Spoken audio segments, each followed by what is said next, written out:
అంటే అది నిలబెట్టుకునే మనుషులు కదా రాజకీయాల్లో ఉండాలి. మన ఇంటర్వ్యూ మొదలు పెడతాం. పాడమంటారా? ఇప్పుడు వస్తుంది. సరదాగా పాడుకునే రోజులన్నీ పోయినాయి, ఇప్పుడంతా కొట్లాడే రోజులు దగ్గర ఉంది. ఇప్పుడు పర్టికులర్గా ఆ బుట్ట అలా పెట్టడానికి కారణం ఏదైనా ఉందా అండి? మీ నాన్నగారు అంటే మీకు చాలా ఇష్టమని షూటింగ్ టైంలో ఉన్నప్పుడు నాన్నగారు కాలం చేశారని. దేవాలయం షూటింగ్ చేస్తున్నాం. సో అక్కడ ఫాదర్కి చితి పెట్టడం సీన్ నేను ఆ సమయంలో ఏంటంటే ఇక్కడ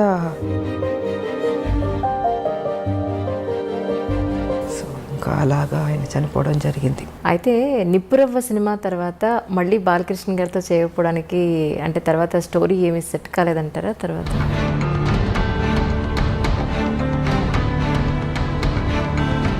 ఏం ఉండదు, ఉన్నంతసేపే నాది అది ఇది అనుకుంటాం. చనిపోయిన నెక్స్ట్ మూమెంట్ ఎప్పుడు బాడీ తీసేస్తారు అనుకుంటారు. ఒకటే ఒకటి తీసుకెళ్ళేది, ఒక మంచి పేరు ఒకటే తీసుకెళ్తాం. ఇన్నాళ్ళ రాజకీయ జీవితం చూసిన తర్వాత ఇక్కడ మీరు నేర్చుకునే లెసన్ అంటే ఏం చెప్తారు?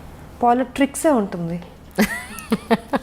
క్రిమినల్గా ఉండే పాలిటిక్స్ చేయక్కర్లేదమ్మా. ఇప్పుడు కేసీఆర్ బొర్ర అయితే మాకొద్దు, ఎవడో కోరుకోడు.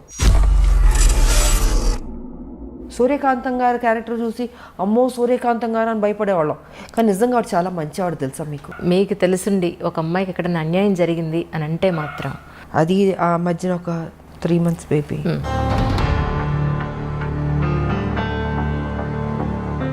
సమాజం పాడైపోయిందమ్మా చాలా బాగా.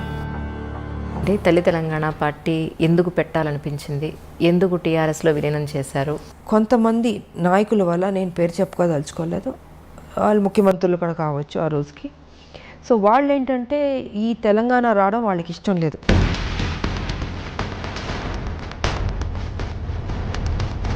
అక్కడితో ఆపలే, దాన్ని బతికిద్దామని నేను తల్లి తెలంగాణ పార్టీ పెట్టాను. కేసీఆర్కి ఏంటి, ఆయనకి ఈవిడ స్ట్రాంగ్గా వెళ్తుంటే ఒక మహిళగా ఈవిడ రేపు బలపడిపోతే నేను వెనక్కి అయిపోతాను. ఆయన అప్కమింగ్ అప్పుడు ఎందుకు లాగేస్తే బెటర్ కదా, ఆయన ఆలోచనలన్నీ నెగిటివ్ ఆలోచన చేపించి కొన్ని కుట్రలు చేసి ఇంకా కాన్ఫరెన్స్ స్టేజ్లో నేను విలీనం చేయాల్సి వచ్చింది. సరే విలీనం చేశాను, పోనీ అక్కడైనా కరెక్ట్గా నన్ను ఉంచాడా, అక్కడ నన్ను కరెక్ట్గా ఉంచలేదా.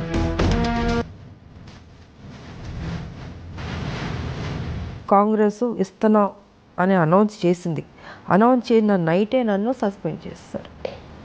ఇంకా హౌస్ స్టార్ట్ అయిపోయింది, స్పీకర్ ఆవిడ వచ్చారు, ముందుకు వెళ్ళాను, వెళ్ళ దగ్గరికి వెళ్ళి బిల్లు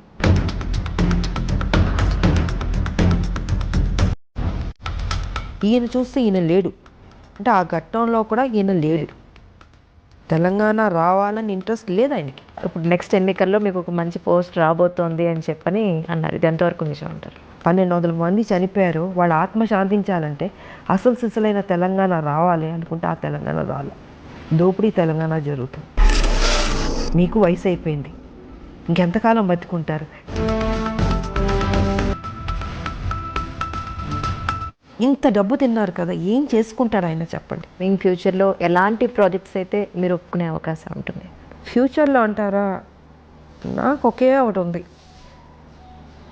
ఏదో రొటీన్ సినిమాలు కాకుండా ఒక యాక్షన్ సినిమా చేద్దాం అని ఉంది నాకు.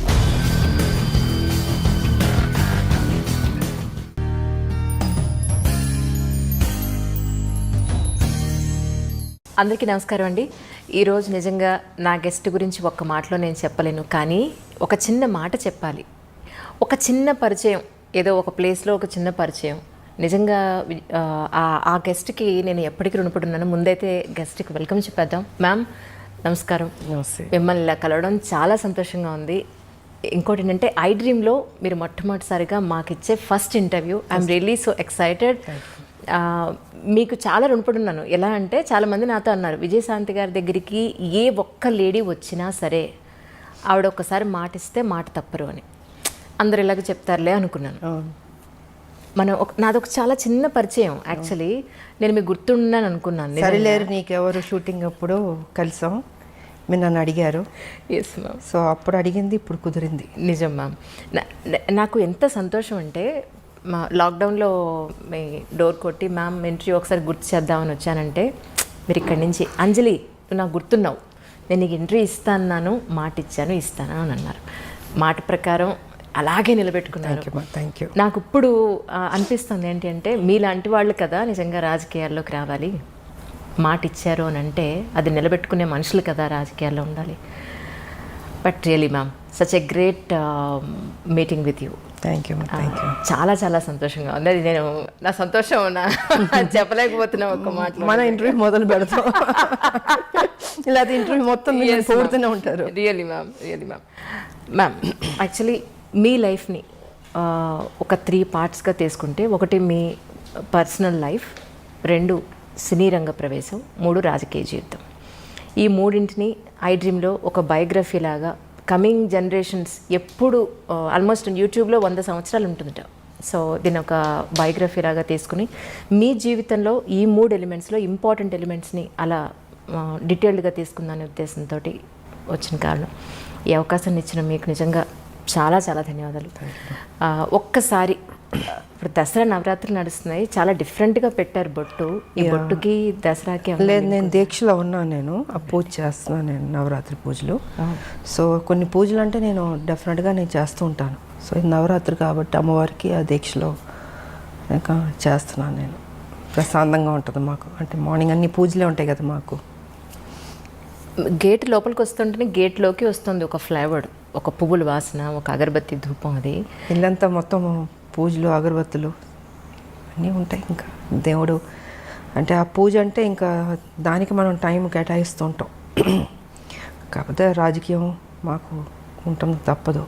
సో దేవుడికి ఇవ్వాల్సిన సమయం ఆ సమయం నేను ఇచ్చేస్తాను. మార్నింగ్ నేను ప్రశాంతంగా ఉంటుంది ముందు. ఈ అంటే పర్టికులర్గా ఆ బొట్ట అలా పెట్టడానికి కారణం ఏదైనా ఉందా అండి? ఏమో నాకు తెలీదు. దేవుని దండం పెట్టుకుంటా అలా పెట్టేస్తాను అంతే. ఇలా పెట్టాలి అలా పెట్టాలని ఏమి ఉండదు. అది ఆ పూజ చేసినంతసేపు స్వామిలో ఆ లీనమైపోతున్నట్టు ఉంటుంది. సో అది అయిన తర్వాత ఆ అమ్మవారి దీవెనతో బుట్ట అలా పెట్టేసుకుంటాను. మరి అది అంటే సుమంగళీళ్ళు ఎప్పుడు ఇలా పెట్టాలి ఒకటి ఉంటుంది లెక్క. ఇదేమో అమ్మవారిది. అది ఒక్కసారి మీ ఫ్యామిలీ గురించి, అమ్మ నాన్న. ఫ్యామిలీ గురించి చెప్పాలంటే నేను, మా మదరు, మా ఫాదరు, ఒక అన్నయ్య, నలుగురమే. కథ ఫ్యామిలీ పరంగా చూసుకుంటే చాలా పెద్ద ఫ్యామిలీ.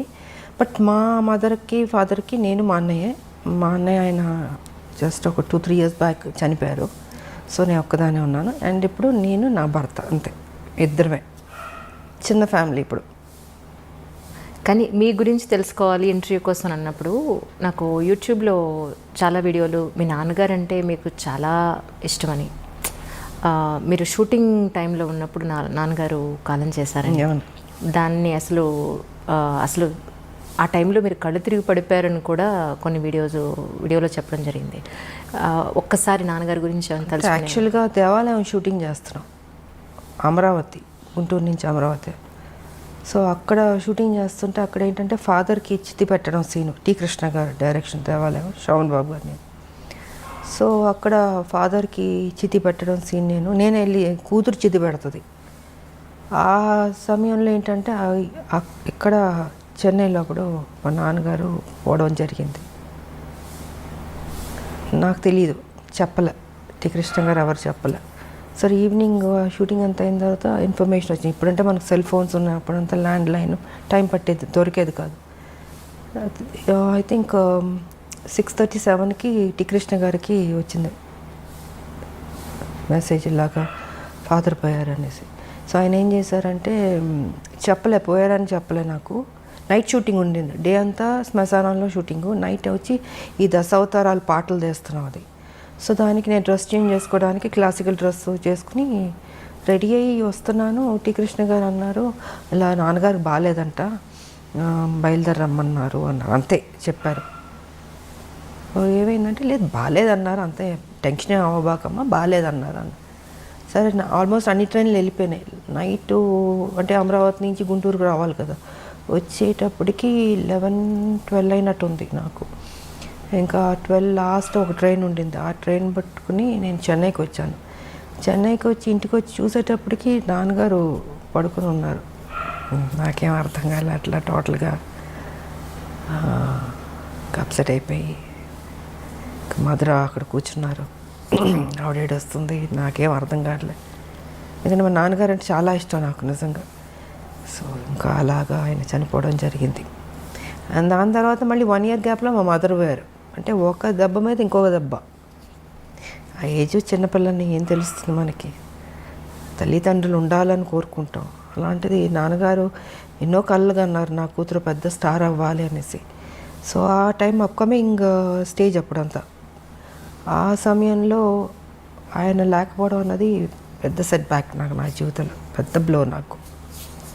ఇంకా అక్కడి నుంచి మళ్ళీ కోలుకుంటూ మళ్ళీ ముందుకెళ్తుంటే మళ్ళీ మా మదరు ఇంకా ఇది జీవితం అనుకుని ఇంకా అన్నీ నేనే భుజాన్ని వేసుకొని దిగమింగుకొని బాధ్యత తీసుకొని ఇంకా పనే నాకు సర్వస్వం అనుకుని ముందుకెళ్ళడం జరిగింది. అలా జరిగింది మా మదర్ ఫాదర్ది. కానీ ఒక ఆడపిల్లకండి, అంటే అబ్బాయి సొసైటీలో ఏది ఉన్నా, ఎవరి సపోర్ట్ ఉన్నా లేకపోయినా ఈజీగా అమ్మాయితో కంపేర్ చేస్తే ఈజీగా గెటన్ అయిపోగలుగుతాడు. కానీ ఒక అమ్మాయికి పేరెంట్స్ సపోర్టు, పేరెంట్స్ తర్వాత ఒక మంచి భర్త సపోర్ట్ లేకపోతే అంత ఈజీగా ఏ ప్రొఫెషన్లో ఉన్నా పైకి రావడం ఈజీ కాదమ్మా, చాలా టఫ్ అది. కాకపోతే నాకేంటంటే ఫస్ట్ మదర్ ఫాదర్ పోవడం వల్ల లైఫ్ విలువ, వాల్యూ, బాధ్యత అన్నీ ఆటోమేటిక్గా దేవుడు నాకు తెలిసేటట్టు చేశాడనిపిస్తుంది. సో రైట్ టైంలో ఒక ఏజ్లో మ్యారేజ్ కూడా, అది కూడా నాకు దేవుడు చేశాడన్నదే. ఎవరు లేరు కదా పెద్దలు, ఇలాగ ఈ అమ్మాయికి పెళ్లి సంబంధం చూడాలి, ఈ అబ్బాయికి పెళ్లి చేయాలి అనేది చెప్పేవాళ్ళు లేరు, చూసేవాళ్ళు లేరు. నాకు ఉన్న తల్లిదండ్రులు నిద్రపోయారు. నాకు తెలియకుండా నా లైఫ్లో నా భర్త ఆయన రావడం, కలవడం, అనుకోవడం, పెళ్లి చేసేసుకో, ఆల్ ఆఫ్ సడన్ అన్నీ 6 to 7 monthsలో జరిగిపోయినాయి. సో రైట్ టైంలో రైట్ డెసిషన్ అంటారు చూసారా, అలాగా రైట్ టైంలో దేవుడు ఆయనే నాకు, అంటే ముక్కోడి దేవతలు పెళ్లి చేస్తారన్నట్టు ముక్కోడి దేవతలు దీవించినట్టు ఉండింది నాకు మంచి భర్త ఇచ్చి.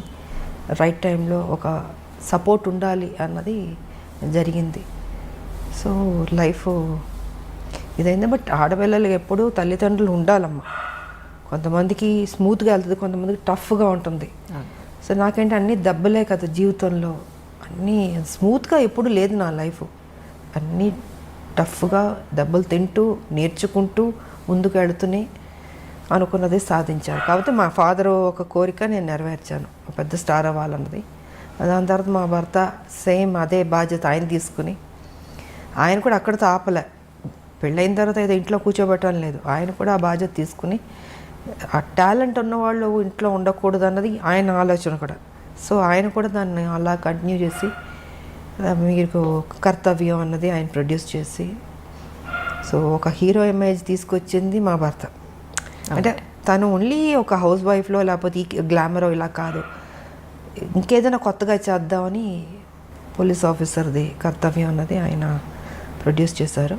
ఇంకా దాని తర్వాత లేడీ అమితాబ్, ఇవన్నీ వచ్చినాయి. అండ్ ఓసే రామలం, అదే పెళ్లి చేసేసుకున్న తర్వాత ఇంట్లో కూర్చుని ఉంటే కర్తవ్యం ఉండేది కాదు, ఓసే రామలం ఉండేది కాదు, ఆ హీరో ఇమేజ్ వచ్చేది కాదు. సో క్రెడిట్ ఐ థింక్ మా హస్బెండ్కి ఇవ్వాలి నేను. జనరల్గా మనకు ఉంటుంది, చాలే పెళ్లి చేసుకున్నాం సెటిల్ అయిపోదాం అనుకుంటాం, కానీ అలా అనుకోలేదు. ఇంకా అది కూడా కాదు, దాని తర్వాత మళ్ళీ పాలిటిక్స్ కూడా మనసులో ఉంటుంది మనకి. కాకపోతే అవన్నీ జరుగుతాయా అని ఒక డౌట్ కూడా ఉంటుంది.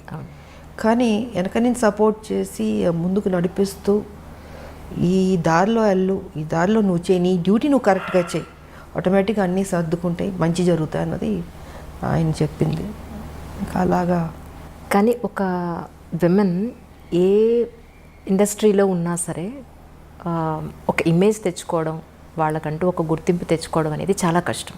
అందులో గ్లామర్ ఫీల్డ్లో, ఫిల్మ్ ఇండస్ట్రీలో ఒక హీరో ఇమేజ్ అనండి, అది కమర్షియల్గా అయినా సరే లేదంటే ఒక వాల్యుబుల్ పాయింట్లో అయినా సరే, మీరు ఒక హీరో ఇమేజ్ని అప్పట్లోనే హీరోలతో సమానంగా మీరు రెమ్యునరేషన్ పాయింట్ ఆఫ్ వ్యూలో కానీ, మీ ఒక మాటకు విలువ కానీ అప్పుడు మీరు అంతా సంపాదించుకోవడం అనేది మామూలు విషయం కాదు యాజ్ ఎ విమెన్. సో అదంతా ఈజీ అండి. ఒక ఒక అమ్మాయికి ఒక హీరో ఇమేజ్ని తీసుకొచ్చి ఫస్ట్ థింగ్ ఏంటంటే మనం మెంటల్గా ప్రిపేర్ అవ్వాలి. హీరోలు ఫైట్ చేసేది మనం చూస్తాం. ఇప్పుడు మేము హీరోలు పక్కన చేసేటప్పుడు కొన్ని సీన్స్లో వచ్చి హీరో ఫైట్ చేస్తుంటాడు, మనం రియాక్షన్ ఇవ్వాలి. అప్పుడు అనిపించేది అయ్యో పాపం ఇంత కష్టపడుతున్నారు, ఇంత ఎగురుతున్నారు, కొడుతున్నారు, దెబ్బలు తగులుతుంటాయి వాళ్ళు కూడా. అలాంటిది నాకు వచ్చేటప్పటికి అసలు ఫస్ట్ నాకు కొంచెం టైం పట్టింది నేను అడ్జస్ట్ అవ్వడానికి. అంటే ఆ ప్యాటర్న్లోకి తీసుకురావడం, నా ఫిజిక్ కావచ్చు, నా ఆ స్టైల్ కావచ్చు, ఒక మహిళలా చేసినట్టు ఉండకూడదు. అంటే ఒక హీరో ఒక రఫ్ అండ్ టఫ్ ఆ బాడీ లాంగ్వేజ్ తెచ్చుకోవాలి, దాంట్లో ఇమిడిపోవాలి. సో ఇట్ టుక్ టైం నాకు అది అడ్జస్ట్ అవ్వడానికి. అండ్ ఫస్ట్ పిక్చర్కి నా ఫైట్స్కిను సెకండ్ థర్డ్ దానికి ఇంప్రూవైజ్ చేసుకుంటూ వెళ్ళాను. సో ఇంకా దాని తర్వాత ది బెస్ట్ అన్న పేరు తెచ్చుకున్నాను నేను. అండ్ ఇంకోటి ఏంటంటే ఎందుకు చేయలేము, మనం చేద్దాం, రిస్క్ అయినా పర్లేదు. అప్పుడు మాకు ఈ గ్రాఫిక్స్ అంత లేదు. సో ఏదన్నా కూడా ఒరిజినలే ఉండదు, డూప్ లేకుండా చేసేదాన్ని. చేద్దామని మాస్టర్లతో కన్విన్స్ చేసి ఇంకా సాహసాలే అన్నీ. ఎంత 20 అడుగులో 30 అడుగులు దూకమన్నా దూకేవాళ్ళం. మళ్ళీ గన్ ఒకటి పట్టుకుని దాంతో షూట్ చేసుకుంటూ, మామూలు కాదు అసలు.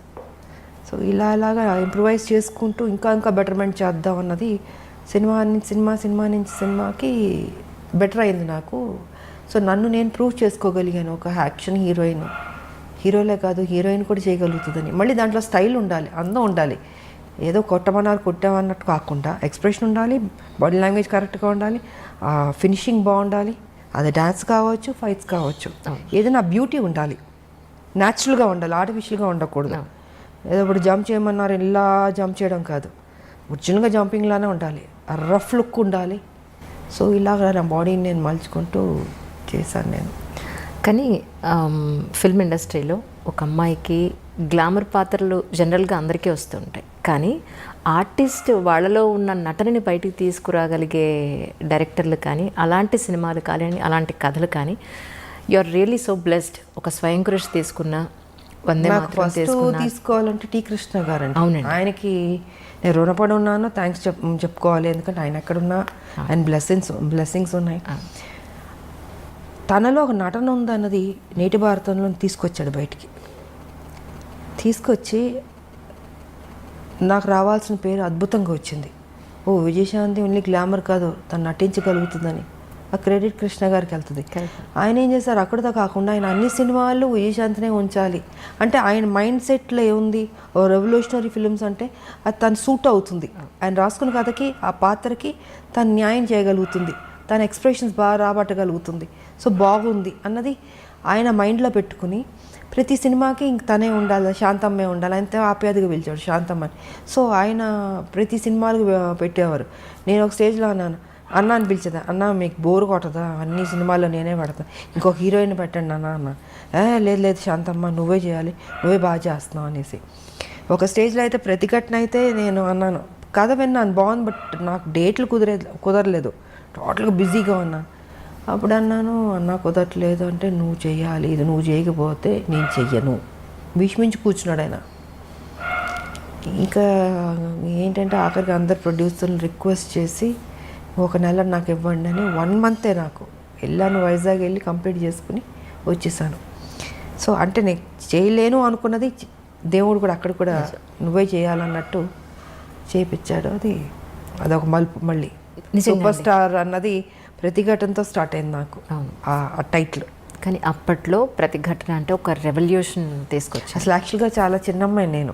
ఎగ్జాక్ట్లీ. అందరూ ఏమన్నారంటే, అదేంటి కృష్ణ మరీ చిన్నపిల్లతో యాక్ట్ చేపిస్తున్నావు, ఒక లెక్చర్ క్యారెక్టర్ అంటే ఒక 30 ఏళ్ళు 40 ఏళ్ళు ఊహించుకుంటారు, బట్ ఆల్మోస్ట్ చాలా యంగ్ నేను అంటే అందరూ క్రిటిసైజ్ చేశారు. అదేంటది ఆవిడ మరీ చిన్నపిల్ల ఉంది, చేయగలుగుతుందా, చేయలేదు, తప్పు చేస్తున్నావు, డెసిషన్ రాంగ్ అవుతుంది అని కృష్ణ గారితో. అంటే నాకు తెలుసు ఏం చేయించాలని కొంచెం గెటప్ అంతా వేసి మూడేసి కొంచెం పెద్ద అమ్మాయిలా కనపడేటట్టు చేసి నేను కూడా ఛాలెంజ్గా తీసుకున్నాను. ఎప్పుడైతే క్రిటిసైజ్ చేశారో నువ్వు చేయలేవేమో అని, ఎందుకు చేయలేను, నన్ను ఎప్పుడైనా అలా అంటే నాకు నేను ఊరుకోలేను, ఇంక దాన్ని ఛాలెంజ్గా తీసుకుంటాను. ఇంక తీసుకుని సో కృష్ణ గారు పట్టుబట్టడం, నేను ఆ ఛాలెంజ్గా తీసుకోవడం, అది అద్భుతంగా సక్సెస్ అయింది. అది మలుపు తిరిగింది నా లైఫ్ దాంతో.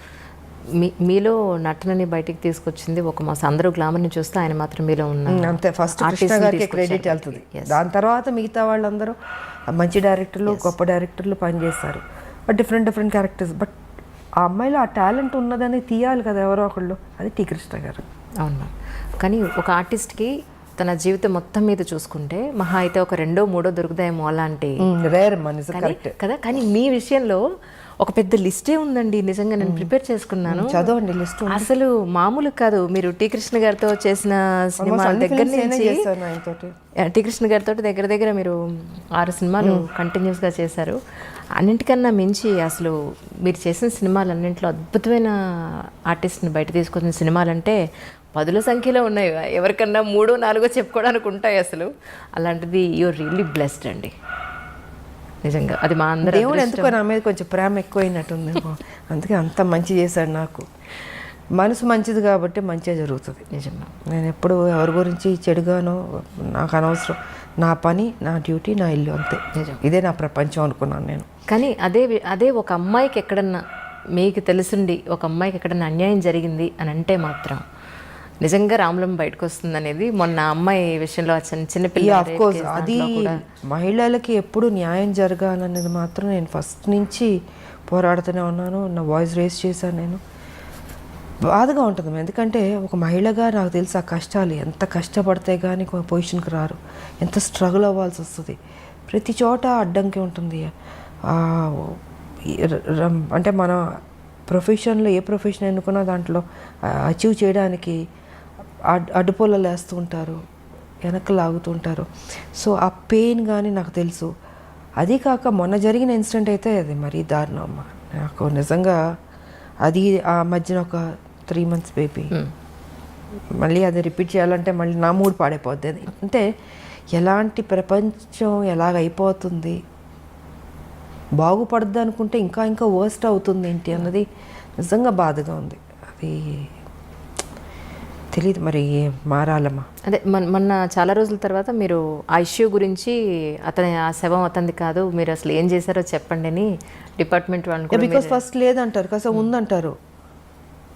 అంటే ఒక వ్యక్తిని పట్టుకోవడానికి ఎందుకు ఇంత గేమ్ అనేది నేను చెప్పదలుచుకుంది ఆ రోజు. అండ్ నిజంగా నడి రోడ్డు మీద చంపాలి వాడిని, అంత కోపం వచ్చింది నాకు. సరే, ఇంకా వీళ్ళు చేసే పోలీసులు చేసే గేమ్ అన్నీ చేస్తుంటారు, ఎన్కౌంటర్లు చేస్తారు, ఇవన్నీ చేస్తారు. బట్ ఏదైనా అది కరెక్ట్ కాదమ్మా. అది వాళ్ళకి ఎలా వస్తుంది ఈ ఆలోచన తెలియట్లేదు నాకు. పాప ఆ తల్లిదండ్రులు నిజంగా, ఆ తల్లి నేను ఓదార్చలేకపోయినా, ఆవిడ కంటిన్యూస్ ఏడుస్తూనే ఉంది. ఆ పెయిన్ ఎంత ఉంటుందమ్మా నిజంగా, చాలా బాధ వేసింది నాకు. అండ్ నాకు వచ్చిన కోపాన్ని వాడిని అక్కడే పట్టుకుని కొడదామా చంపుదామా అని అంత కోపం వచ్చింది నాకు నిజంగా. అసలు ఆ చంటి బిడ్డ ఎంత ముద్దుగా ఉందా పాప. నిజమా, వాడికి ఒక బిడ్డ ఉన్నట్టుంది. ఐ డోంట్ నో మరి ఇలా మైండ్లో ఏమైనా దెయ్యం దూరుతుందా, రాక్షసులానో కూర్చుంటారో తెలియదు మరి. చిచి, సమాజం పాడైపోయిందమ్మా చాలా మ్యామ్. నిజం. మెయిన్ ఈ డ్రగ్స్ వల్ల వాళ్ళు ఏం చేస్తున్నారో వాళ్ళకి తెలియకపోవడం వల్ల గవర్నమెంట్ ప్రతి స్టేట్లో గవర్నమెంట్ చాలా సీరియస్గా తీసుకోవాలి ఈ విషయం మాత్రం. అంటే ఆ మత్తులో తేడా తెలియట్లేదు వాళ్ళకు కూడా. తల్లి, చెల్లి, బిడ్డ అన్న తేడా కూడా లేకుండా మృగంలాగా తయారైపోయారు. సో డ్రగ్స్ అనేది కంట్రోల్ చేయాలి, లేకపోతే టోటల్గా చట్టాలు ఇంకా స్ట్రాంగ్ చేయాల్సిందే. నాన్నగారు కాలం చేసిన తర్వాత మళ్ళీ టీ కృష్ణ గారు కాలం చేసినప్పుడు మీరు అంతగా కదిలిపోయారని చెప్పి విన్నాను. అసలు అంటే ఆయన సినిమాల ద్వారా మీలో ఉన్న నటీమణిని బయటకు తీసుకురావడం ఒకటే కాకుండా ఆయనతో ఉన్నంత బాండింగ్ అంటే ఏం చెప్తారు మీరు? ఒక అన్న చెల్లెల్ని ఎంత అపురూపంగా చూసుకుంటారో అలాగా ఆయన కానీ వదిన ఆవిడ కానీ ఎంతో ఆప్యాయతగా. అప్పుడు గోపీచంద్ అంతా చిన్నపిల్లలు, ఇంకొక పెద్ద బాబు ఉండేవాడు, అబ్బాయి కూడా చనిపోయాడు, పాప ఒకటి ఉంది. సో అందరూ ఒక ఫ్యామిలీలా ఉండేవాళ్ళు నిజంగా, అంత అన్యోన్యంగా. ఆయన ప్రతిదీ కేర్ తీసుకుని శాంతమ్మ ఇది చేయాలి అనేసి. అలాగన్నా ఓసారి పొరపాటు అయ్యేది, అంటే యాక్టింగ్ ఈ సీన్ సరిగా రాకపోతే ఊరుకునేవాడు కాదు, ఆయన తిట్టేవాడు. ఆయన ఈ రేపటి పౌరుల షూటింగ్లో అయితే పెద్ద సీను, కోర్టుని గుడి బయట పెట్టి లెంతీ డైలాగ్ పెట్టి చేయాలి. ఆయన అప్పటికి క్యాన్సర్తో బాధపడుతూ బెడ్ మీద పడుకొని డైరెక్షన్ చేస్తున్నారు. సో ఆ సీన్ ఏంటంటే గంటలు గంటలని చేతులు చేయాలి. నేను ఒక ప్యాటర్న్లో చేసుకుంటూ వస్తే కట్ చేసి చేతులు ఇలాగ చేయాలి కదా, ఎందుకు ఇలా ముడుచుకుని చెప్తావు డైలాగు డామ్ డూమ్ అని తిట్టేశాడు ఆయన. నాకు అర్థం కాలే, ఎప్పుడు నేను చూడలేదు ఆయన్ని అంత ఎమోషన్ అయ్యి కోపం రావడం అనేది. ఒక నిమిషం కూర్చుని పోయాను, నేను ఎక్కడ పొరపాటు చేస్తున్నాను అనుకుని చూసుకుని నాకు కొంచెం టైం అన్నాను. వెళ్ళి 5 minutes కూర్చుని ప్రిపేర్ అయ్యాను, వచ్చాను, సింగిల్ టేక్లో ఓకే చేస్తాను. అంటే ఎక్కడో పొరపాటు జరగచ్చు, అంటే ఆయన మైండ్లో ఇలాగ ఈ క్యారెక్టర్ ఇలా చేయాలి, వైల్డ్గా చేతులని చూపించి అది ఇది ఇలా చేయాలని అని ఉంది. నేను ఒక ప్యాటర్న్లో డైలాగ్ చెప్పుకుంటూ మామూలుగా చేసుకుంటూ వెళ్ళినా, అది కాదు, నాకు అది కావాలి. సీరియస్గా అరిచేసాడు మొత్తం క్రౌడ్, అందరూ జనాలు ఏనాలు. నాకు కొంచెం అప్సెట్ అయ్యాను నేను, ఇదేంట్రా ఇది ఫస్ట్ టైం. బట్ తెలుసు ఆయన హెల్త్ బాగాలేదని తెలుసు. సరే నాకు 5 minutes అని వెళ్ళి కూర్చుని మళ్ళీ నేను ఏ రకంగా చేస్తే బెటర్ అని రివైజ్ చేసుకుని వెళ్ళి చేశాను. I was happy. సో ఇలా ఉండేదమ్మా ఆయనది. అండ్ ఇంకోటి ఏంటంటే ఆయన చనిపోయినప్పుడు నేను ఊటీలో ఉన్నాను.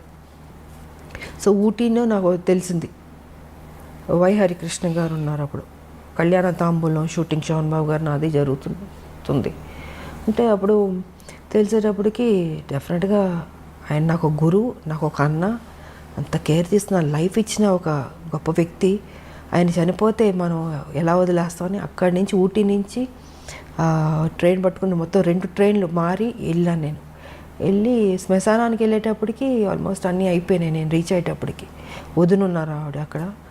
ఇంకా అప్సెట్ అయిపోయాను నేను, అంత గౌరవం నాకు ఆయన అంటే. సో అలా జరిగింది టి కృష్ణ గారు. కానీ టి కృష్ణ గారు కాలం చేసిన తర్వాత వాళ్ళ పిల్లలని చాలా దగ్గరుండి మీరు చూసుకుని వాళ్ళ చదువులతో సహా మీరు పట్టించుకున్నారని అన్నారు, అది ఎంతవరకు నిజం? అలాగని కాదు, వాళ్ళది ఏంటంటే వాళ్ళు ఎవరి దగ్గర ఏమి తీసుకోరు. వదిన ఆవిడ క్యారెక్టర్ ఏంటంటే ఒకళ్ళ సాయం తీసుకోదు ఆవిడ ఫస్ట్ నుంచి. ఆవిడ ఒక డిఫరెంట్గా, సో వాళ్ళ ఒక మెథడ్లో, వాళ్ళ ఒక పద్ధతిలో వాళ్ళ లైఫ్ అలా ఉండేది. వీళ్ళు నాకు ఇది హెల్ప్ చేయాలి, ఈ హెల్ప్ తీసుకుంటాం అంటే తీసుకోరు వాళ్ళు. కొన్ని సందర్భాల్లో అడిగాము, బట్ లేదు. సరే అనేసి ఇంకా పిల్లలు ఇంకా ఫారెన్ వెళ్ళి చదువుకుని, ఇంకొక అబ్బాయి ఏమో ఇంకా నేను నా ప్రొఫెషన్లో నేను తిరుగుతూ ఇలా ఉండేది. మధ్యలో బాబురావు ఆయన ఉండేవారు ప్రొడ్యూసరు. సో వారితో సినిమా మిగతాది భారతనారి ఇవన్నీ చేసి ఇలా ఉండేది. అప్పుడప్పుడు మాట్లాడేవాళ్ళం. సో నేను ఇంకొకళ్ళని డిస్టర్బ్ చేయలేను కదా, వాళ్ళకి కొన్ని నచ్చినప్పుడు అది కరెక్ట్ కూడా కాదు అది అన్నది వాళ్ళ ఆలోచన. సో ఆ గౌరవం మాత్రం నాకు ఇప్పటికీ ఉంది. కానీ రాజకీయాల్లోకి రావాలి అనేది మీ సొంత నిర్ణయమేనండి?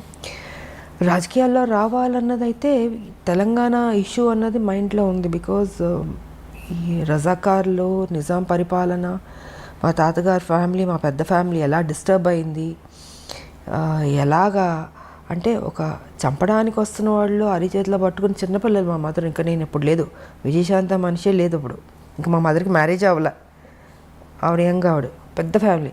సో అక్కడి నుంచి చంపడానికి వస్తున్నారనేప్పుడు మా తాత ఏం చేశారు, ఆస్తి మొత్తం ఏటూరు నగరం మొత్తం వదిలి చెన్నైకి వెళ్ళిపోయారు. ఏం చేస్తారు, ఇంకా నా కుటుంబాన్ని బతికించుకోవాలని దీంతో అందరిని తీసుకుని చెన్నైకి వెళ్ళిపోయి ఇంకా అక్కడ ఉండి, దాని తర్వాత అందరు పెద్దోళ్ళు అయ్యి ఒక కథ. ఇంకా మా పిన్ని ఆవిడ ఈ సినిమాలు, దాని తర్వాత మా మ్యారేజ్, మా మదర్కి మ్యారేజ్ అవ్వడం. ఆ తర్వాత విజయశాంతి పాత్ర ఎప్పుడో వచ్చింది, ఒక అమ్మాయి పుట్టి. అప్పుడు హైదరాబాద్లో ఉండేవారు మా మదర్ ఫాదరు, డాడీ ఇక్కడ జాబ్ చేస్తూ ఉండేవారు. సో మా మదర్ ఇక్కడ కన్సీవ్ అయింది ఆవిడ, అండ్ డెలివరీకి చెన్నైకి వెళ్ళింది అప్పుడు. సో ఇలాగా విజయశాంతి అప్పుడు బయట ప్రపంచానికి వచ్చింది. కానీ సపరేట్ తెలంగాణ అప్పుడు సో అలాగా దీంతో నాకు మా మదరు ఒక సర్టన్ టైంలో ఇలా అలా చెప్పి మామూలు కూర్చుంటాం, మదర్ నేను కూర్చుని మాట్లాడుకుంటున్నప్పుడు ఏంటంటే ఆవిడ చిన్నప్పుడు ఏం జరిగింది, రజాకార్లు, నిజాం పరిపాలన, ఇవన్నీ చెప్తూ ఎక్కడో తెలియని ఒక విత్తనం పడింది బుర్రలో. సరే ఆ సాఫ్ట్ కార్నర్ అలా వచ్చి ఒక స్టేజ్లో తెలంగాణ అన్న దీని మీద ఒక టాపిక్ వచ్చినప్పుడు ఇంకా మా హస్బెండ్ కూడా yes you have to do అన్నది. ఇంకా ఆయన నన్ను టైం వచ్చింది ఎంటర్ ది డ్రాగన్ లాగా వార్ ఫీల్డ్లోకి దిగు అన్నది ఇంకా ఆయన చెప్పడం, మనం దిగడం మొదలుపెట్టాం. 1998 జనవరి 26 బీజేపీలో చేరడం జరిగింది. కానీ బాలకృష్ణ గారితో చిరంజీవి గారితో ఎక్కువ సినిమాలు చేశారు. ఆల్మోస్ట్ 17-18 సినిమాలు దగ్గర ఒక సినిమా అటు ఇటులో. చిరంజీవి గారితో ఎక్కువ, బాలయ్యతో ఇద్దరు ఎక్కువ. జస్ట్ 1 or 2 మూవీస్, పెద్దగా డిఫరెన్స్ కూడా అవును.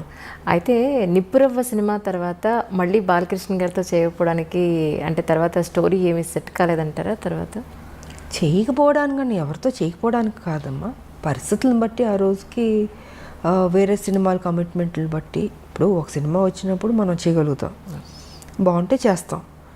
అలాగా ఆ తర్వాత మళ్ళీ నాకు నా ఇమేజ్ డిఫరెంట్గా వెళ్ళి కొంచెం ఆ హీరో ఇమేజ్ వచ్చేటప్పటికి నేను ఇంకెక్కువ హీరోయిన్ సబ్జెక్ట్స్ మీద ఆ హీరో ఫిల్మ్స్ లాగా ఎక్కువ చేయాల్సి వచ్చింది.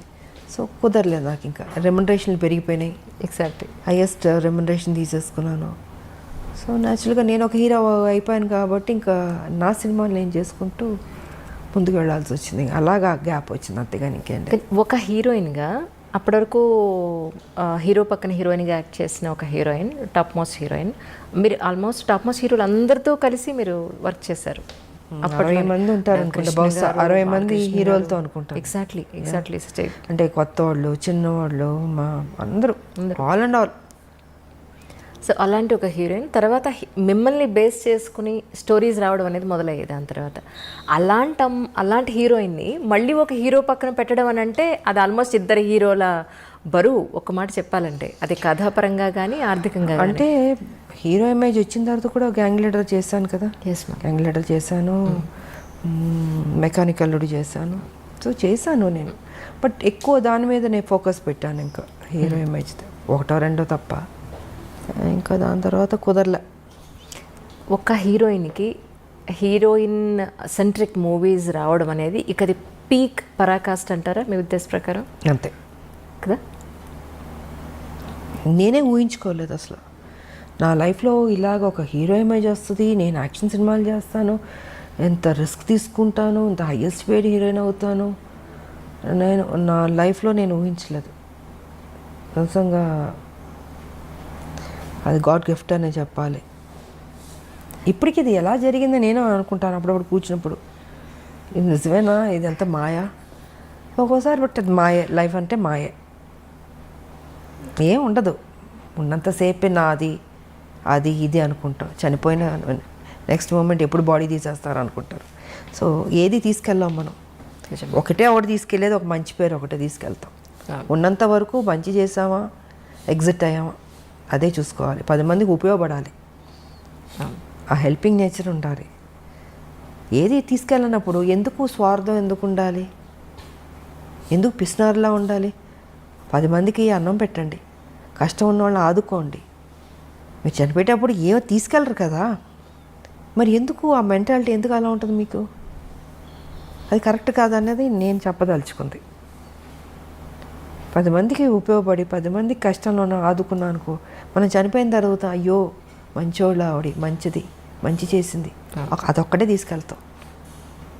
నిజం. మనకు కూడా తృప్తి ఉంటుంది జీవితంలో. బతుకున్నంత వరకు మంచి చేసాము, దేవుడా నాకింత చేస్తావు, నేనేం చేశాను, సమాజానికి ఏం చేశాను అన్నది ఉంటుంది కదండి. సో ఆ సమాజానికి ఏం చేయాలన్నది రాజకీయ పరంగా చేయగలుగుతాం, లేదా సోషల్ వర్క్ చేయగలుగుతాం. సోషల్ వర్క్ చేశాను, రాజకీయ పరంగా నేను చేసుకుంటూ వెళ్ళాను. బట్ దాని పెద్ద ఆర్భాటంగా పబ్లిసిటీలు చేసుకుని నాకు నచ్చదు. మొన్న కూడా మీ పుట్టినరోజు నాడు ఎంతమంది వచ్చారు మ్యామ్ ఆ రోజు?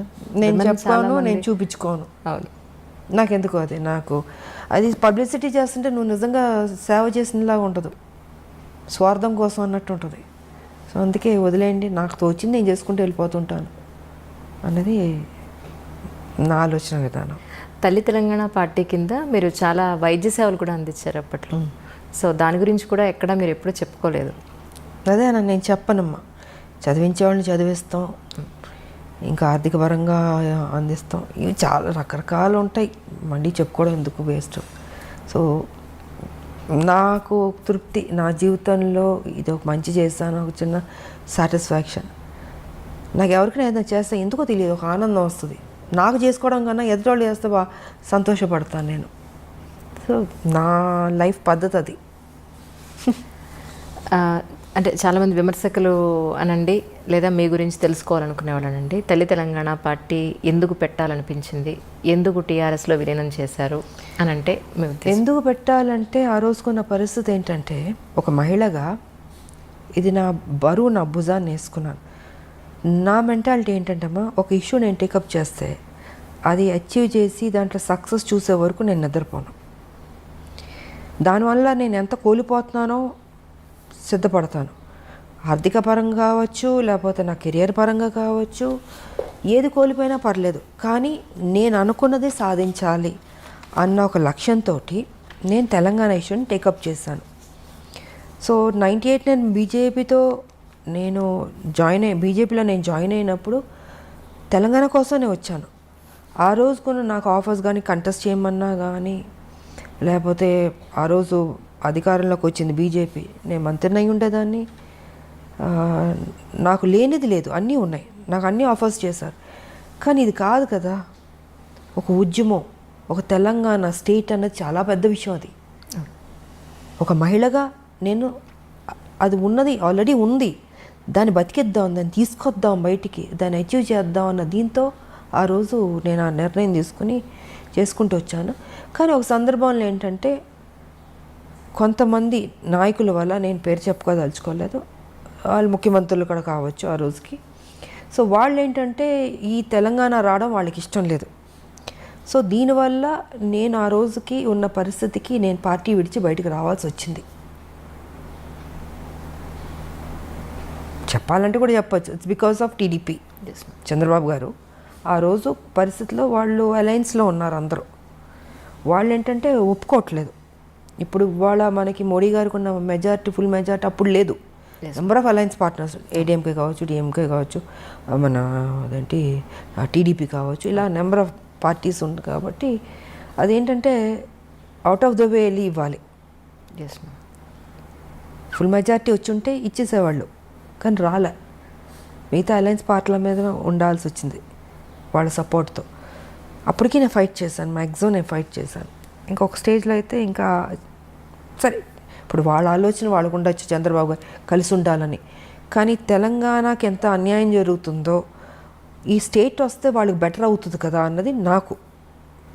Yes ma'am. ఇప్పుడు 69 ఉద్యమం తీసుకున్నా, ఇంతకుముందు అనేక మంది త్యాగాలు చేశారు, కొట్లాడారు. కానీ ఎక్కడో చోట ఆగింది, మళ్ళీ దానికి ప్రాణం పోయాలి, మళ్ళీ ముందుకు తీసుకెళ్ళాలి అనేది నా ఆలోచన. సో నేను ఆ రోజుకి మ్యాక్సిమం నేను కొట్లాడితే వాళ్ళు అది జరగనివ్వకుండా అడ్డుపడడం వల్ల ఇంకేదో కుదరదేమో అనేసి ఇంకప్పుడు పార్టీ నుంచి బయటకు రావాల్సి వచ్చి అది అక్కడితో ఆపలే, దాన్ని బతికిద్దామని నేను తల్లి తెలంగాణ పార్టీ పెట్టాను. పెట్టి ప్రతి ఇష్యూ మీద కొట్లాడాను నేను. 4.5 years నడిపాను, 2009 వరకు సో 2009 వరకు ఉన్నప్పుడు అప్పుడు టీఆర్ఎస్ వాళ్ళు వచ్చి నన్ను బతిమలాడి రమ్మని, అసలు ఆలోచన లేదు నాకు, అసలు టీఆర్ఎస్లో వెళ్ళాలి లేదు.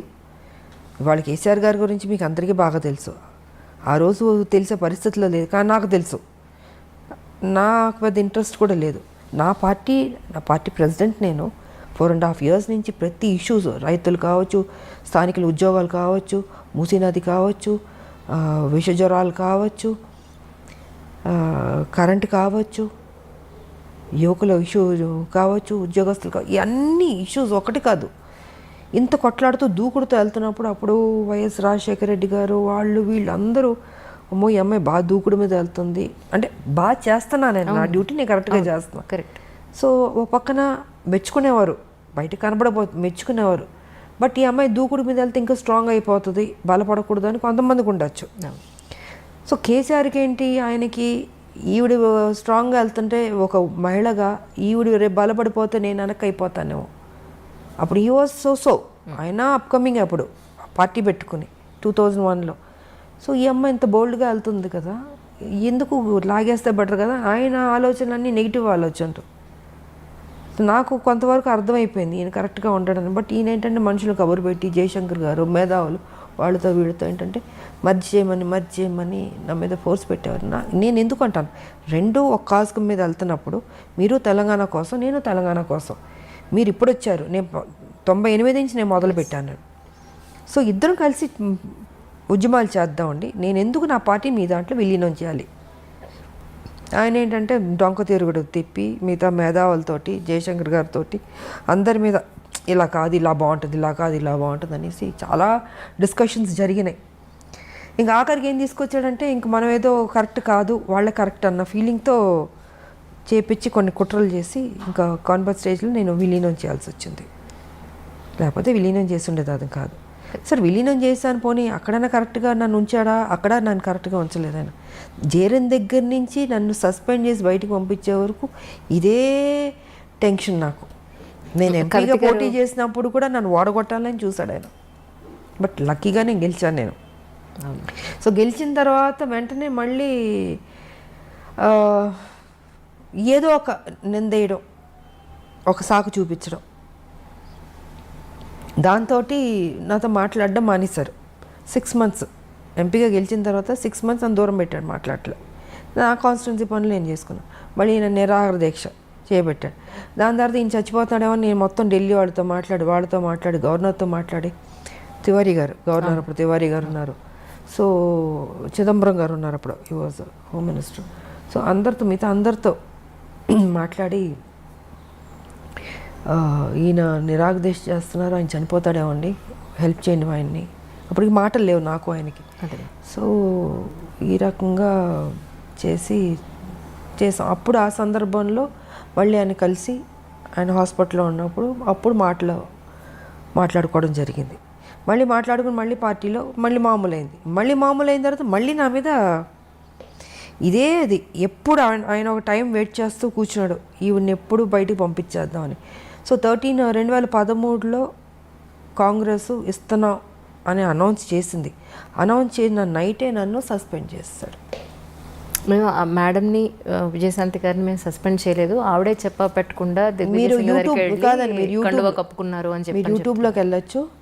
అక్కడ మొత్తం మీకు ఇవాళ కేసీఆర్ అసెంబ్లీ సాక్షిగానే అబద్ధాలు చెప్తున్నాడు. సో మీరు యూట్యూబ్కి వెళ్తే కేసీఆర్ 2013లో నన్ను సస్పెండ్ చేసింది ఆల్మోస్ట్ ఆల్ ద ఛానల్స్లో వచ్చింది. నైట్ 12 o'clock అది మీరు చూడొచ్చు.